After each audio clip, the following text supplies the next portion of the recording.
연대기 성경강좌 초급 제73강 강의를 시작하겠습니다. 시편 11편에서 20편까지 내용을 정리해 드리도록 하겠습니다.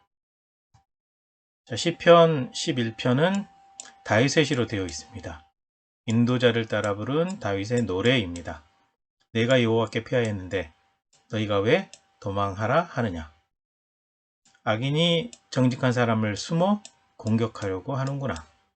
하나님은 성전에 계시고 하나님의 보좌는 하늘에 있구나. 하나님께서 사람을 감찰하시는구나. 다 살펴보신다라는 거죠. 하나님은 악인을 망하게 하신다. 하나님은 의로우시니 정직한 자가 하나님의 얼굴을 볼 것이다. 이 내용으로 구성이 되어 있습니다. 시편 12편 역시 다윗의 시인데요. 인도자를 따라 8째 줄에 맞춘 다윗의 노래입니다. 하나님, 사람들 중에 정직한 사람이 없어지고 있습니다.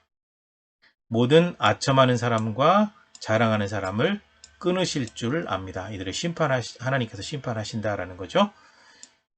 그들은 입술이 자신들의 것이라고 착각합니다. 하나님은 고난 중에 있는 사람을 안전하게 해 주실 것이라고 하십니다. 하나님의 말씀은 도가니에서 달리는 것 같이 순결합니다. 하나님의 말씀은 순수 그대로 진리다 라는 얘기죠. 비열함이 칭송받으면 악인들이 곳곳에 등장할 것입니다.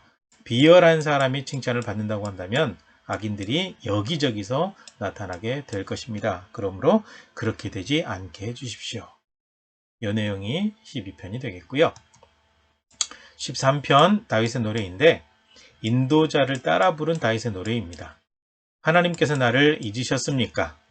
나의 영혼이 언제까지 번민하고 근심해야 합니까? 내가 죽을 것 같으니 나의 기도에 응답하십시오. 내가 흔들릴 때 나의 대적들이 기뻐할 것입니다. 오직 주님의 사랑을 의지하오니 구원하십시오. 주님의 은혜로 말미암아 주님을 찬양할 것입니다. 그러니까 응답이 없는 하나님 앞에서 빨리 응답해 주시고 구해달라는 그런 간절한 마음이 여기에 담겨 있습니다. 14편 역시 다윗의 시인데요. 인도자를 따라 부른 다윗의 노래입니다. 어리석은 사람은 마음속으로 하나님이 없다 합니다. 그들의 마음은 부패해서 선을 행하지 않습니다. 하나님께서 하나님을 찾는 자를 찾으시지만 없습니다. 죄악을 행하는 자들이 하나님을 믿지 않습니다. 하나님 두려워하지 않는 사람이 죄를 짓거든요. 그러나 하나님은 의인과 함께 계십니다. 하나님께서 포로된 백성들을 돌아오게 하실 것입니다. 이때 야곱이 즐거워하고 이스라엘이 기뻐할 것입니다. 야곱, 이스라엘 똑같이 이스라엘인데 중복을 피하려고 이렇게 야곱, 이스라엘로 표현을 해서 하나님이 없다라고 하는 사람은 악한 사람들인데 하나님께서 의로운 사람과 늘 함께 계심을 믿습니다라는 고백이 담겨 있는 시가 되겠습니다. 그 다음에 15편 다윗의 시입니다. 하나님의 장막에 주의 성산에 사는 자 누구입니까? 어떤 사람이 하나님의 장막에 성막에 들어갈 수 있고 거룩한 하나님께서 계신 산에 올라갈 수 있겠습니까?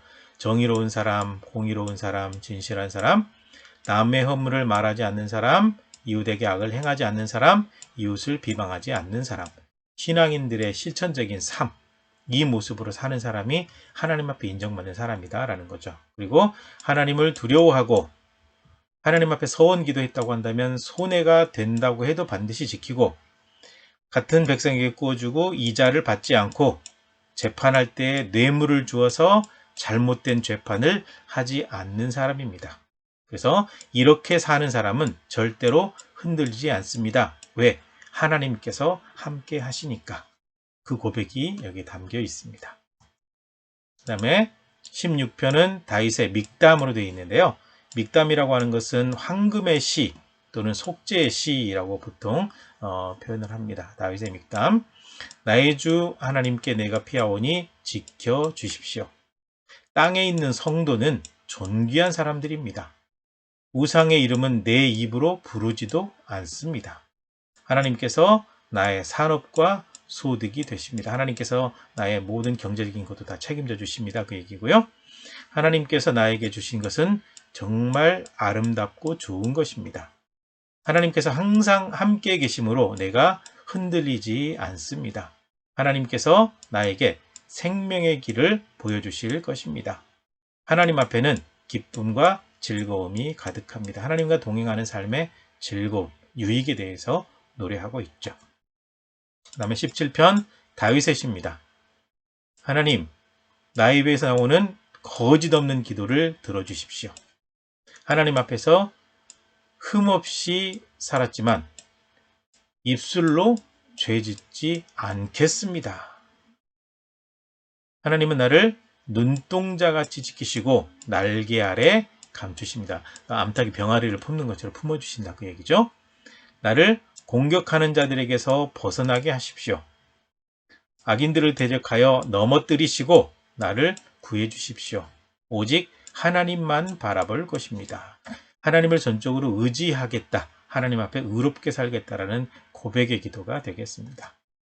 그 다음에 시편 18편 여호와의 종 다윗의 노래로 되어 있습니다. 원수들과 사울의 손에서 건져주신 날 부른 노래입니다. 나의 힘이신 하나님, 내가 주님을 사랑합니다. 하나님은 나의 반석, 요새 건지시는 자, 나의 하나님이십니다. 재앙의 날이 내게 이르렀으나 하나님께서 구원하셨습니다. 내가 하나님을 의지하고 하나님께 피할 것입니다. 나의 반석이신 하나님을 찬양합니다. 늘 감사하며 주님의 이름을 찬송할 것입니다. 꽤 긴 거를 이렇게 간략하게 정리해 보았습니다. 이 내용이 바로 18편이 되겠고요. 시편 19편 역시 다윗의 시, 인도자를 따라 부른 다윗의 노래입니다. 하늘이 하나님의 영광을 선포하고 하늘이 하신 일을 나타냅니다. 하나님의 역사하심에서 피할 수 있는 사람은 없습니다. 모두가 다 하나님의 손아귀 위에 있다. 그렇죠? 하나님의 율법은 완전해서 영혼을 살립니다. 여호와의 증거는 확실하여 미련한 자를 지혜롭게 합니다. 하나님의 말씀은 순금보다 귀하고 꿀보다 더 답니다. 주의 종이 죄를 짓지 않게 하시면, 죄를 짓지 않도록 도와주시면 정직하게 살겠습니다. 나의 입술의 작은 기도가 응답되기를 간절히 바랍니다.